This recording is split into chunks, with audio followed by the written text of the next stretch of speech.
Bab 570. Barang berharga Ye Zun. Alexander Ye mengeluarkan niat membunuh, dan aura yang sangat dingin, bahkan membuat Eric Qin tubuh kedinginan. Dalam beberapa tahun ini Alexander Ye sangat sederhana, membuat banyak orang melupakan status dia sebagai dewa perang di kota G, tetapi kekuatannya tidak pernah dianggap remeh. Aku bertanggung jawab atas kantor keamanan, dan melindungi keamanan masyarakat.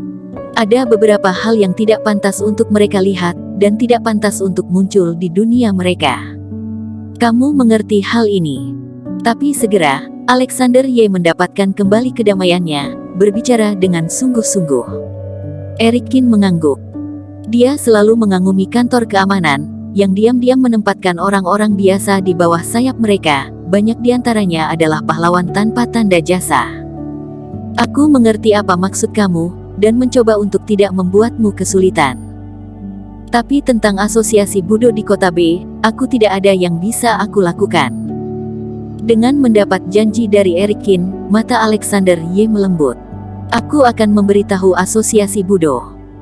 3 hari kemudian, kantor keamanan akan membersihkan lapangan di luar asosiasi Budo, mencoba mencegah orang-orang yang tidak terkait melihat pertempuran tersebut.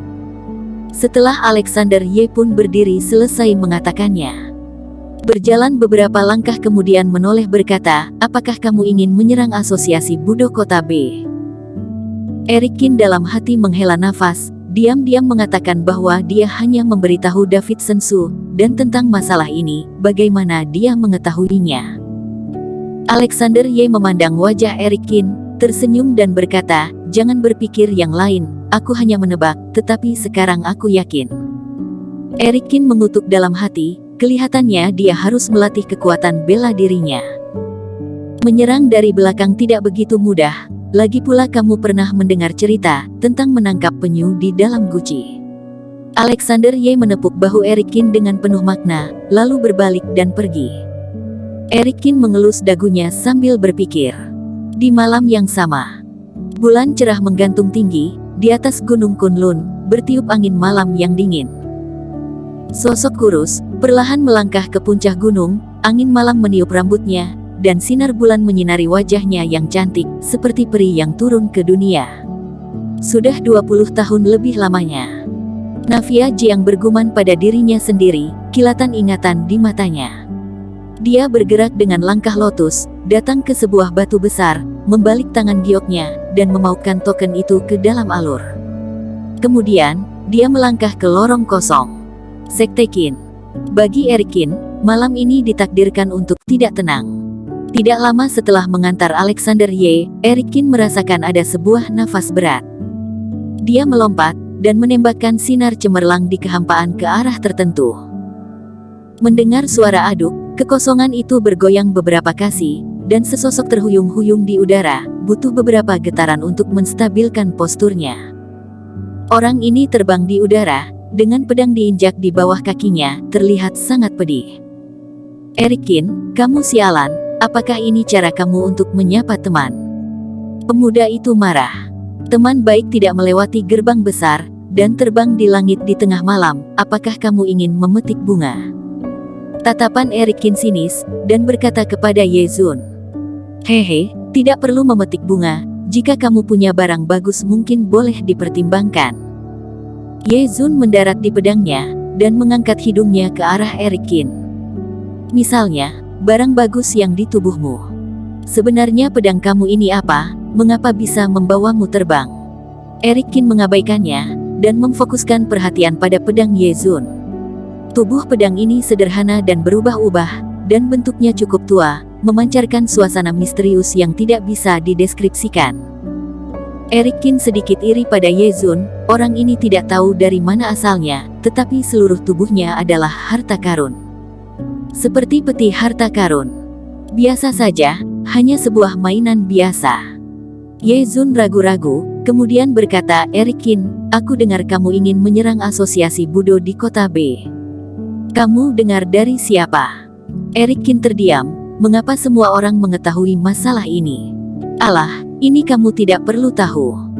Lagi pula hubungan kita ini, aku adalah teman baikmu, jika kamu ingin melakukan hal besar, apakah aku seorang teman tidak datang? Tawa Ye Zun. Jangan terharu, aku hanya ingin setia. Aku tidak percaya padamu. Eric Kin melototinya, dan berkata dengan lirih, jika aku tidak salah tebak, kamu ini sedang menunggu aku menghancurkan asosiasi Budo di kota B, kemudian mengambil peta harta karun mereka. Hehe, Eric Kin memang Eric Kin, ini saja sudah bisa melihatnya. Ini juga salah satu tujuan. Ye Zun tidak malu, menggosokkan tangan dan berkata, sangat membosankan hanya berperang, mencari harta karun lebih menyenangkan, dan aku datang kali ini, memang menemukan situs sekte kuno, dan berencana mengundangmu untuk pergi bersama. Kalau begitu kenapa kamu tidak pergi sendiri? Tanya Eric Kin penasaran. Hei, ada level di mana harus ada seseorang untuk menahan diri mengalahkan, orang yang kuat untuk mengatasinya, dan bukankah aku langsung teringat padamu? Jadi kali ini kamu ingin mengambil peta harta karun asosiasi Budo di kota B, dan ingin aku membantumu. Eric Kin berkata dalam hati, lalu apa yang bisa kubantu? Apakah kamu punya alat fase kesempurnaan? Berbicara tentang ini, Eric Kin tiba-tiba merasakan, ada perubahan dalam hatinya, mungkin saja benar-benar memilikinya. Jika dia bisa mengeluarkan 35 fase kesempurnaan, untuk menyerang asosiasi Budo di kota B, maka akan sangat gampang.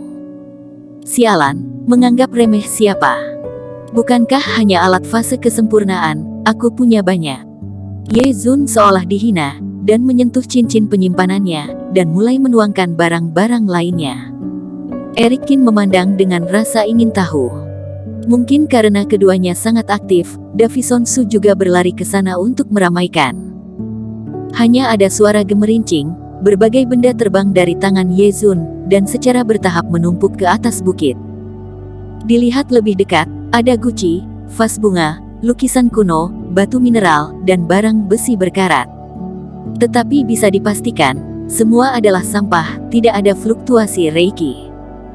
Dan Eric Kin melihat lebih aneh, karena Ye Zun mulai menggali kaleng, botol air mineral, roti, dan dendeng. Sialan, apa ini? Davison Su berseru, dan mengeluarkan tubuh yang menggembung dari gunung sampah. Kakak, kamu sangat pintar bermain, masih sama seperti guru. Apa? Ye Zun menoleh, dengan tatapan kilat matanya, dengan cepat memasukkan benda ini kembali ke cincin penyimpanan, dan batuk, mengambilnya dari sekte kuno. Anak kecil jangan pegang, hati-hati akan ada pengisap roh di atasnya. Di mana alat fase kesempurnaanmu? Eric Kin melihat Ye Zun menyentuhnya lama, belum lagi artefak fase kesempurnaan, bahkan artefak Grandmaster tidak ada duanya, marah sampai hidung pun bengkok. Terlalu banyak barang, mungkin susah dicari. Jawab Ye Zun dengan canggung. Biarkan saja. Jika kamu terlalu lemah lebih baik pergi saja, jangan nanti menyakitimu. Aku akan merasa kasihan. Eric Kin menghela nafas, dia sengaja membuat Ye Zun kesal. Sialan. Menganggap remah aku. Kamu kira aku tidak memilikinya? Ye Zun mendengus, lalu mengeluarkan sesuatu. Tiba-tiba, aura yang kuar dan berat meledak, tiba-tiba berat seperti gunung, dan mirip seperti tsunami.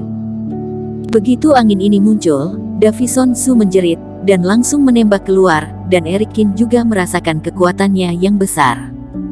Tetapi angin ini berlalu dalam sekejap, dan sebelumnya mereka berdua bisa melihat dengan jelas, Ye Zun menjejalkannya kembali. Tadi itu apakah fase kesempurnaan? Davison Su melompat dari tanah, dengan ekspresi terkejut. Dalam hatinya, hanya ada alat fase kesempurnaan, makanya memiliki angin seperti ini. Bersambung.